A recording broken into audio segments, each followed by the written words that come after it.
আপনি তো একটু প্ল্যানিং করে ষড়যন্ত্র করছেন। আপনি তো সরকারের বিরুদ্ধে কোথাও বলেন নাই। না না আমাকে তো ফোনে নিচ্ছে সবাই। কোথায় দেখেন একটা ডকুমেন্ট। আপনি তো একটু প্ল্যানিং করে ষড়যন্ত্র করছেন। আপনি তো সরকারের বিরুদ্ধে। সাধক ভাই চিনলে কি হবে? চট্টগ্রাম উন্নয়ন কর্তৃপক্ষ 36টা ট্রেন।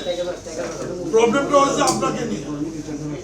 মিডিয়াতে আপনার কোনো বক্তব্য নাই। আপনি বারবার সাধারণ মানুষের আঙ্গুলি